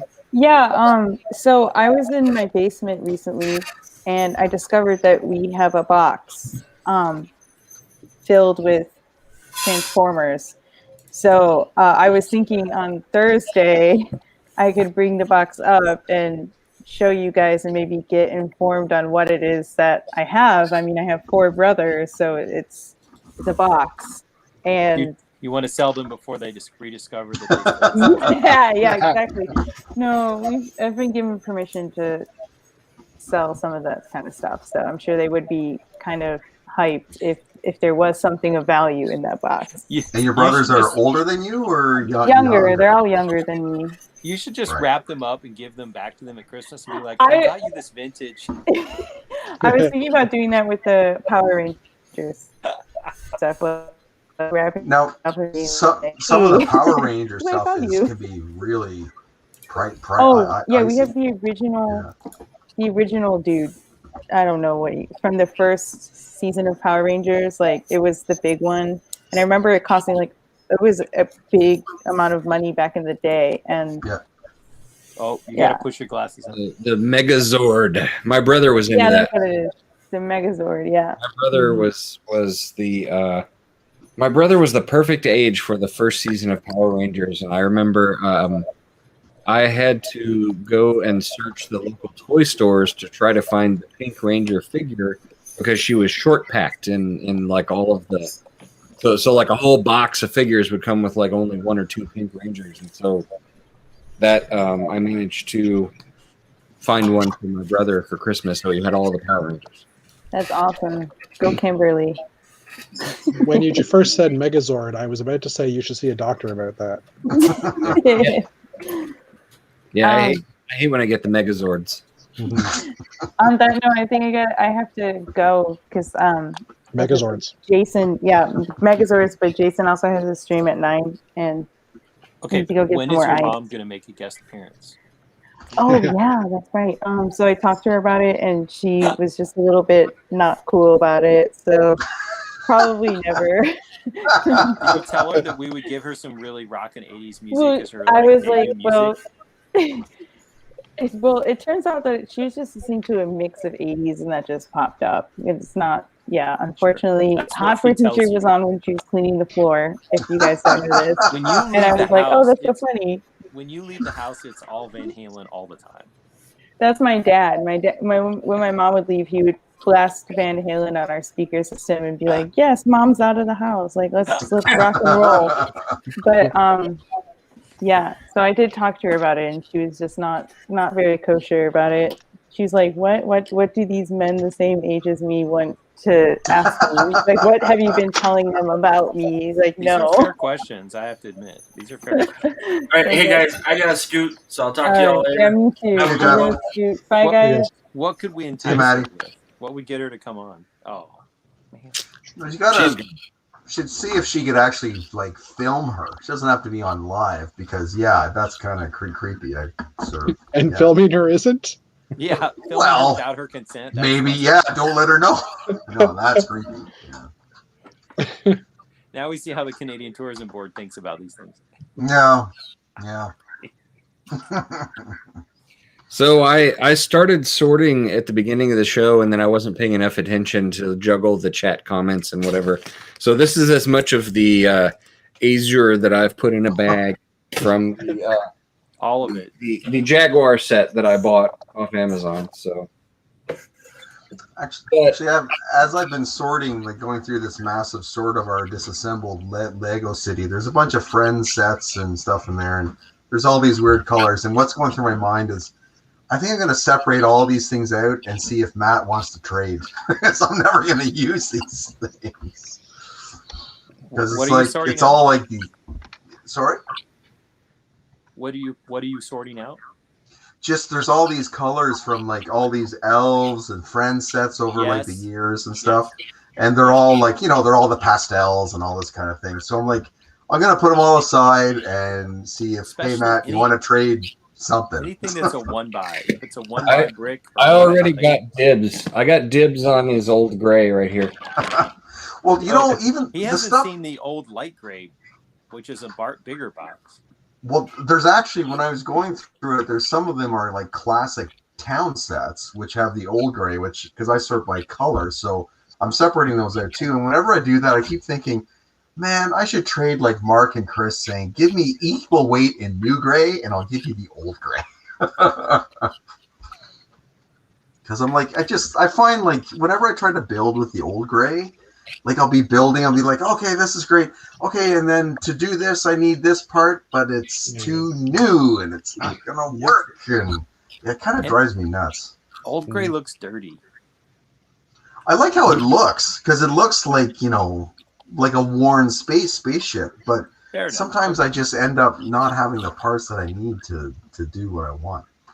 And then every once in a while, there's a part that's only made in old gray that never got made in new gray, which is even more aggravating. So. I just mix the grays because I'm crazy like that. I actually like how that looks because it looks like that paneled kind of look. The only reason I don't is because I have a hard time actually distinguishing them like too easily. So when I gotta disassemble it and sort it later on, it takes me like 3 times as long. Right? You need a bright light source. Yeah, I do. I think it's my eyes. I mix the old and new grays, which you can kind of see here, so that it gives it that sort of paneling, aged sort of appearance. Yeah. The bricks kind of mixed together, and then I did it a little more intentionally on the ramp in the back of the ship to make it look like some panels had been replaced. So on the ramp there, I put them in kind of here and there. Right. It makes it look like it's been repaired or something. I'm a huge fan of that. Yeah, I think it actually looks good when it's in play. But when you see that car going down the road where the front quarter panel's been replaced by something that's slightly different color. Yeah, it's not quite as bad as like an orange Toyota with a brown door, but and I had the thought like, well, maybe I'll see if Dave wants to swap it. I'm like, what am I kidding? Dave doesn't have any new gray. He just has 30,000 tons of old gray. Yeah, but he's got lots of other colors if you want. True. Anything else around that or besides gray? Well, that's just what I was saying with Matt with these pastels. I'm like, I don't really need I got a ton of grays and stuff, but what I really like is yellow and red. Those are the two. You want yellow and red? Yeah. Oh yes, I never use those colors. I know. They're the colors that most people really don't seem to like. But now, mind you, the yellows should be like the ones of the decent dye lot, not the AquaZone ones that look like look like sheer pantyhose. So I did want to quickly share that I made Small Paul clean up this weekend. So look at all that floor. Is that in the same room? Yeah, that's the same room. So I made him do a bunch of cleaning. Awesome. And actually, it was kind of funny because we got to watch or enjoy a part of it on Saturday because he had to teach Paul how to do this.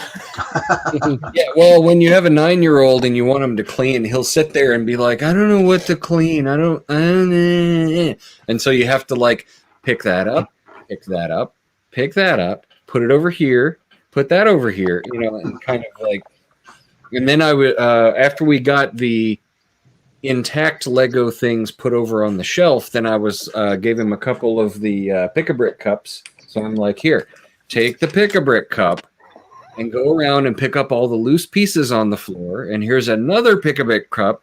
Go around and pick up all the lasers and things that you want to keep. Like this thing, put that in the cup if you want to keep it. And so we managed to kind of make a method out of it. And it was lots of great dadding moments. Let's just put it that way. Yeah, we had our sort of impromptu casual lug meeting with it was the 4 of us who are always on the show. But anyway, Chris kept laughing because he's like, this is the same conversations that I had with Jake about 6 or 7 years ago. And he's hearing it replay with me telling Paul to pick up this and pick up that. So yeah, it was fun. That's awesome. I try to have those conversations. Dana's waving around his Star Destroyer. It wasn't really an intentional waving. I needed to put this on, so I might as well do what we're talking. Hang on. So the bottom of that panel uses those classic inverted nose cone things. What? That panel you're about to put on there, those white slopes. Yeah. They're like the classic thing that were the underside. Yeah. Yeah, that's amazing. And it's the old classic 2x2 with the ball joint on it. Yeah. If only they had. Those are magnets. old parts, man. Oh yeah, and what's awesome is that they're using those with the new joints from like the mixels to lock the plates into place. Right. And then what's cool is that that's on this side, the long side, but on the short or the whatever the other side, they're actually using Technic pins to loosely fit into a hole that you've created with these the 1x2 with a panel on the side. Oh, the corners, yeah. So you've basically got this little box that you're connecting to a Technic axle that's been stuck in the middle. So that's what holds that into place, and then the ball joints pop into place. It seems wonky, and you're like, well, that seems just kind of off and shoddy, but it works and it's solid. So I can't really bag on it too much. Interesting. So what's awesome about this set? That it didn't have magnets. Yes, that is for sure. You guys don't talk about Magnus when he's not here. Oh, let's not do that. Wah, wah. Dad joke. Punny. Matthew's just mad that I made the dad joke and he didn't. Yeah. I would be not surprised that Matthew was mad about that. All right. And actually, you saw that. I mean, that was way too easy. And it's into place. Yeah. You have to I was hoping that you would like fumble something and it would tip over, and we didn't get all that. So almost happened the other day. Because I wanted to take a picture of the bottom of it, because I mean you're building the bottom, and it's like, well, here I'm taking a picture of the top and you really can't see what it is I built. And so I tried to take it and tip it sideways. I don't recommend that. So that's why if you remember one of the Instagram shots, it was vertical instead of horizontal, because that's the best way to do it, is to take it basically and flip it up. Right. Because if you try to do it sideways and rest on the stand here, the stand is kind of shoddy. I mean, it does what it's supposed to do from this position, but if you try to put any sort of pressure on them, they will cave like a house of cards. But, so how are you going to pick that up once it's built completely? Like, is there? There's supposed to the section that I keep grabbing here. There is supposed to be a handle very similar to the small size ones. I assume. I mean, because that's what it says somewhere along some description. There's a handle, so I'm assuming that it's going to lock into this piece here. Okay, cool. Speaking of Star Wars ships, the one thing is I've been watching the Bad Batch thing, and to be perfectly honest, I've been kind of holding my nose a little bit through the first. They're kind of okay, but I mean, this last one actually I really enjoyed. But you part of it the was last one. Well, now you're about to get Mark to go into some conversations here. So, but hold on. Keeping the actual show aside and everything, that the one thing that I really did like is, I'm growing their ship is growing on me, right? Like not the Lego set, but the actual ship design. Yeah, it's kind of starting to grow on me a bit. But the thing I really did like was the ship of the guest character that was in it. Like that ship, I'm like, okay, now that I'd love to see as a set, because that was a really cool, unique looking shape, which I would have liked. Which I'm sure that we may see something of it, but probably never anything to scale, so it's kind of a moot point. But I'm even okay. Like with the stuff that scaled in, like that quad runner, whatever they had from The Force Awakens, was a fantastic set. Like it was scaled way down, but that thing was an awesome sci-fi set.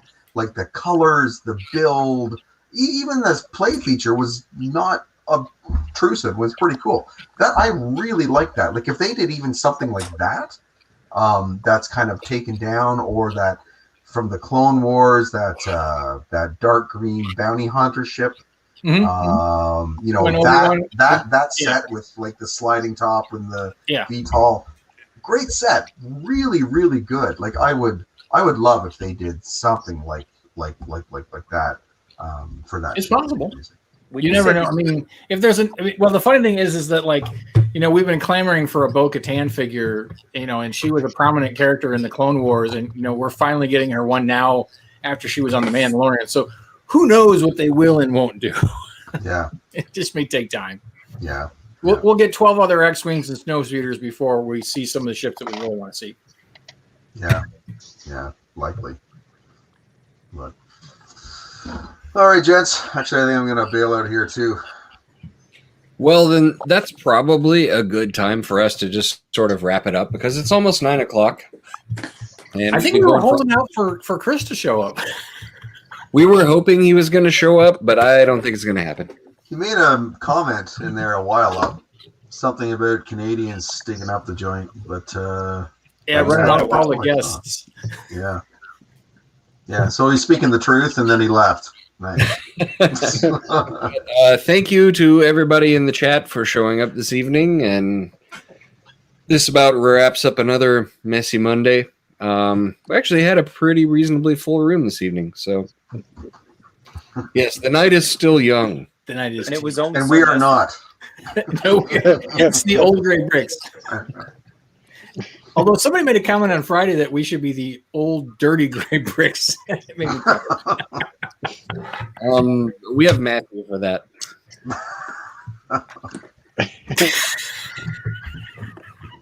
All right, let's wrap this up. Okay. All right. Good night, everybody. Thanks for joining us. Good night, everybody.